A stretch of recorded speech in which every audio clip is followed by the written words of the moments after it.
everybody, this is Walter, back with another review for you. This time the product is the Donner Starrypad trigger controller. This thing is pretty neat. You got 16 pads on here, silicone rubber, and the thing I like about this Donner, there's just a little give. It's kind of hard to see on camera, but there's actually just a little give. You can see there how that corner goes down a little bit. It's actually got a little give to it. And between the silicone rubber and then just that little bit of give, gives you a nice feel on the pads. And you got 16 pads there that you can program, which is really neat. You get 2 sliders and 2 data knobs here that you can use for like volume and pan or maybe reverb or something like that. And then you got your sliders here, which can be used for volume as well, or whatever. Because the sliders, the knobs, and the pads are all assignable. Plus you got a full-on level button here for the pads, which comes in handy if you're going to be firing off samples and loops. That full-on button helps because no matter how hard you hit the pad, you get the maximum 128 steps of velocity with the strike with the full-on button pressed. Plus, you got a pad bank here. You got pad banks A, B, and C. So you can do your setups, which is nice, which means you get 16 times 3, which would be 48 pads that you can set up. And all you have to do is hit the button. And each pad setup is correlated to a different color. So whatever the pad bank is here, the button here, the pads over here correspond to the color. So it's nice. So you can kind of jumble them up if you want to color-wise, because you can do that in the editor, but it coordinates things nice. You also have a knob bank button, which works just like the pad button. It gives you different scenarios that you can set up for these 2 knobs here. And then there's a fader button here to give you the same effect here so that you can have 3 different scenarios set up for those. So you can have 3 totally different setups stored in memory. And then you've got your transport controls. You've got your up-down buttons here for scrolling, but you've also got your start or play and pause button, note repeat, and then you've got your record, and you got a shift button here. And it explains how to use these in the manual. So it's really neat. And then you got an A-B button there as well. So the layout of this thing is pretty neat. As you can see from my hand on top of it, it's not very big, but yet I can still, it's big enough for a finger. I can even put my thumb on there. It's big enough for my thumb. So you do have, so you can double strike off of a single pad without any problems. At least I didn't really have problems. Now granted, the bigger the pad, the better, but these are all right. Plus, the sensitivity, right now, this thing's set at normal, and when I plug it up, I'll show you the velocity on this Starrypad by Donner. It's nice. It's nice. I like it. And on top of that, it's a sturdy unit. Over here, let me flip it around, get it on camera. You've got your lock on the left, a Midi Type-C connector in the middle, and then you've got a Midi output jack right here. That's an 1/8 inch Midi output jack, and that works nice because what you can do is you can control other Midi devices directly from this Donner Starrypad, which is really cool. But now, let me plug in a USB-C cable.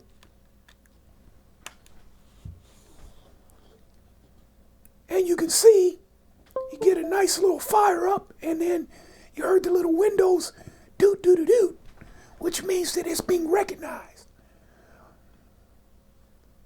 This is plug and play. So when you plug it in, Windows, I'm using Windows 10. and I'm using Mixcraft for my DAW software to demonstrate with. But this little rascal works pretty good. So let's see something here. Let me activate my Mixcraft. It sees the unit right off the bat.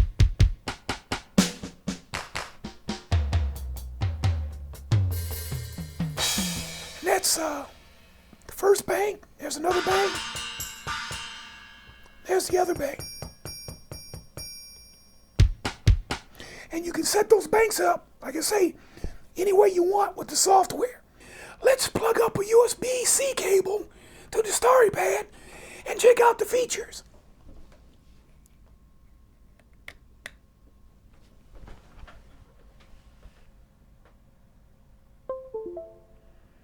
All right, we are set. Since this is a general MIDI device that's plug and play, Windows has already recognized it and while it was initializing. So we are set to go. And let me make sure off screen I've got my Mixcraft set to go. All right, let's check those pads. That pad bank is already set up because I did it ahead of time while I was learning how to use the unit. But I can press my pad bank button. That's the second pad bank. And there's another pad bank. So we got a total of 3 pad banks. One in red, green, and blue.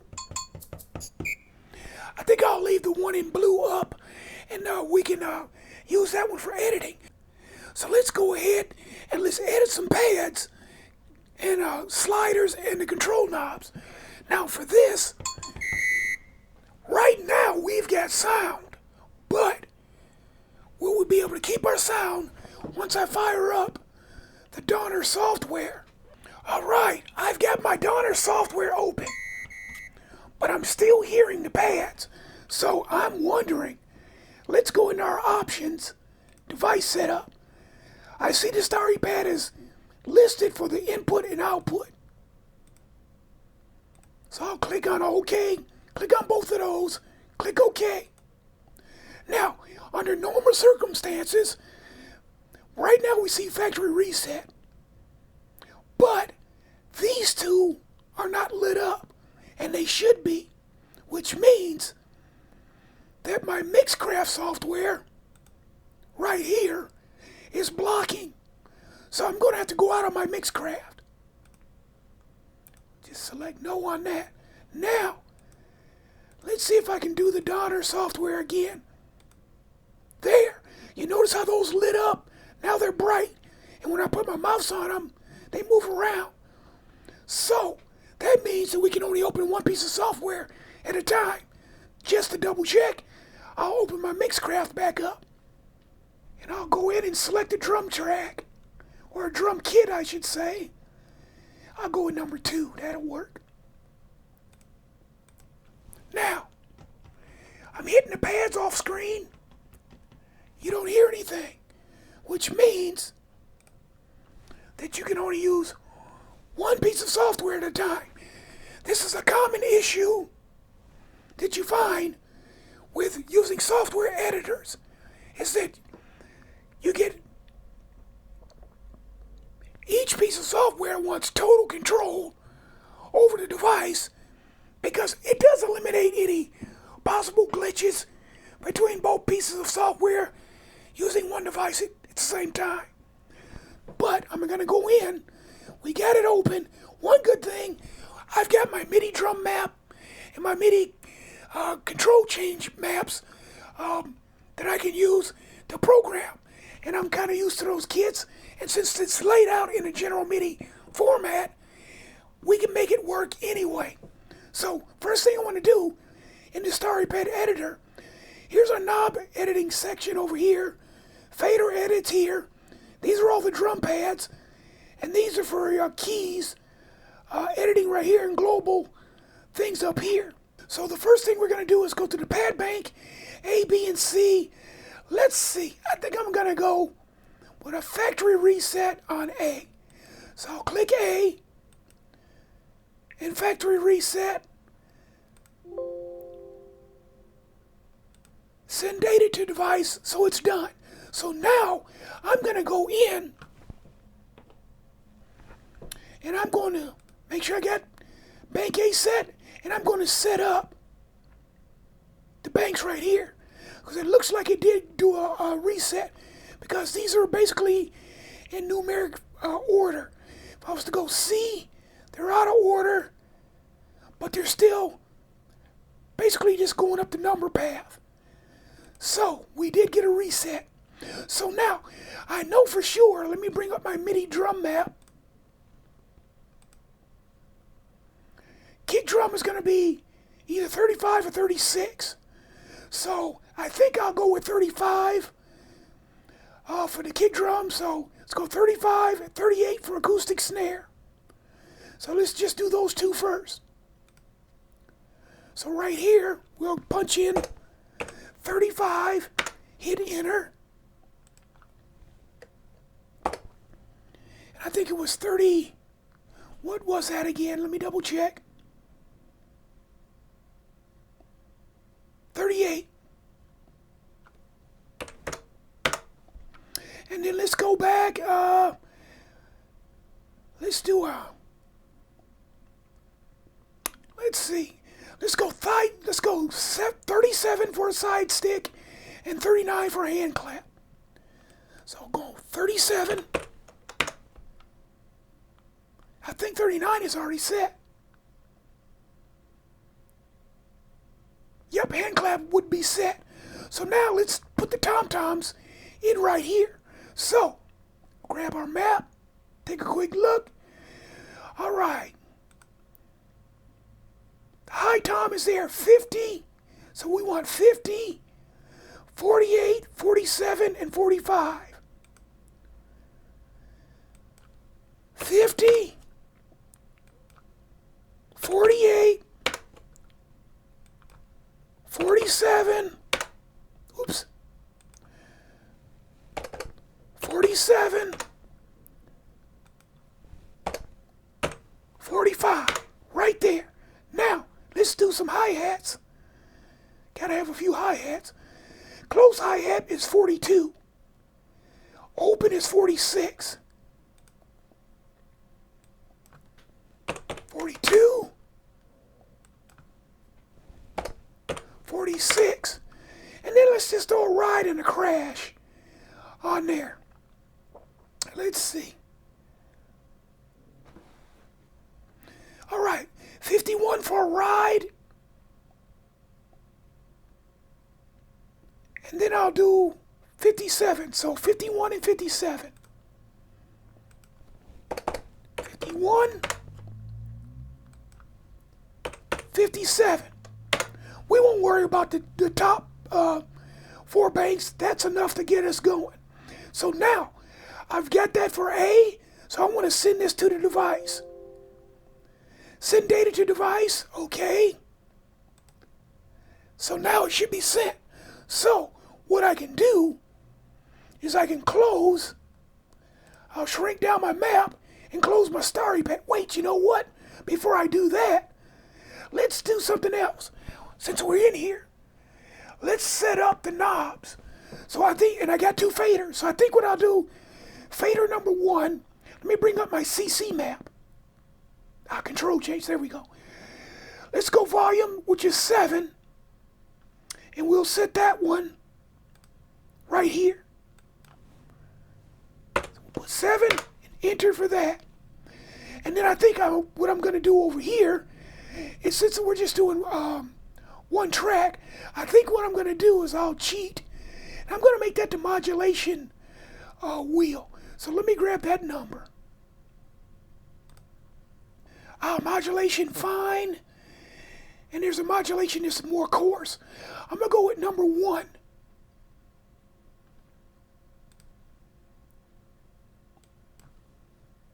There we go. And notice these are on MIDI channel 1. So if I select those, I'm going to get a MIDI channel 1, whereas these are all set for MIDI channel 10. And I can also not only set the notes in the channel, I can set aftertouch and whether I want these to be momentary or toggle. Momentary is where you usually set it for drums, but I can set it to toggle. Click the drop down box right there and select toggle for each one of these, which makes it nice. So I can have all 16 MIDI channels set up for each pad to fire a loop or something like that if I wanted to. And I can also set the toggle or momentary on each one of these as well, which is really great. But now I got that one. So knob 1 and 2, I'm going to make, I got volume there. And I got modulation there just for the heck of it. So I'm going to make this one pan and reverb. So let's look those up. Let's see, where is, oh, pan is number 10.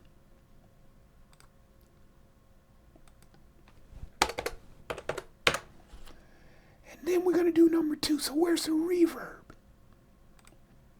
There's a reverb level right there. I think I'll do that one, 91. Let's see if that'll work.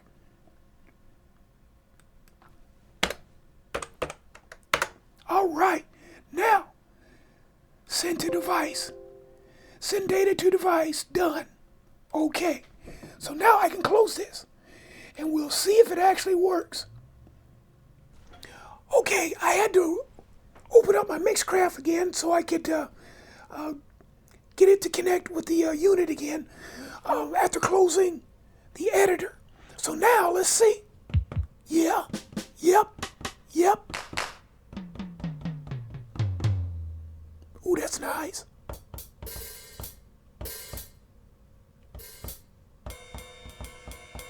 There's our ride and our crash. Now, we have these set over here. So right now, they're in the up position, so let me just pull that down. Now, that's the volume. I don't hear anything.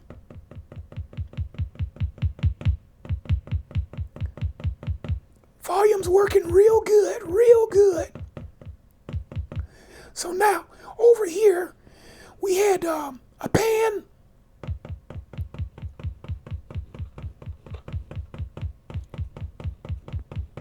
Yep.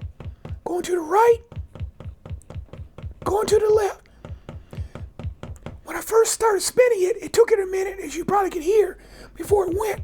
So so there's a little communications that has to be established between the Mixcraft, which was just opened up, but there it is. Put my kick back in the middle. And now, what do we have over here?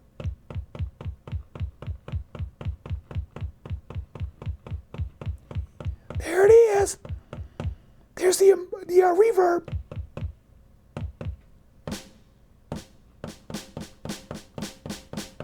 Oh yeah.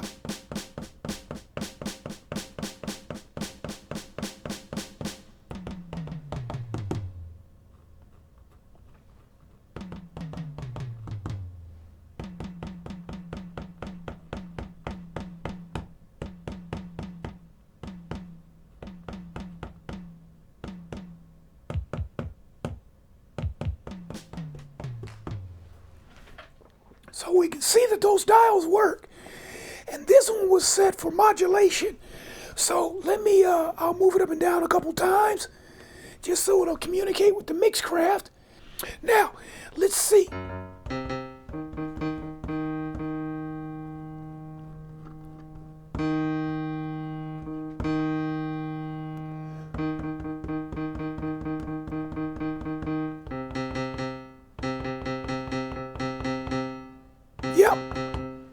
Yep, you can hear the reverb, so we know that works.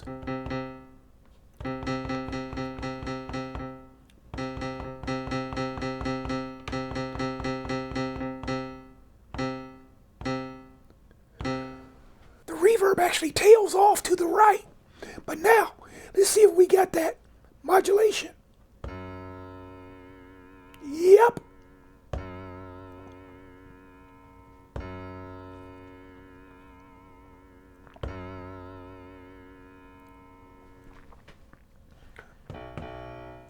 That's fantastic. It works. Switch back to my drums. There we go.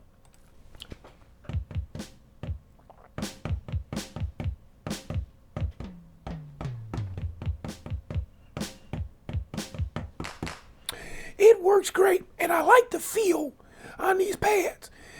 They're not huge pads, but they got a nice little sponginess. Firm but spongy, and you get a little give. Sometimes in the lower priced units, because this one is very affordable, well under, and I'm estimating really high, way higher than it costs, but well under 130 bucks, well under it. These pads feel good. They got a little bit more of a softness and give than you get with some drum controllers, trigger pads in this price range. So, very nice. So here's my review of the Starrypad. 5 stars. Works great. See you next time.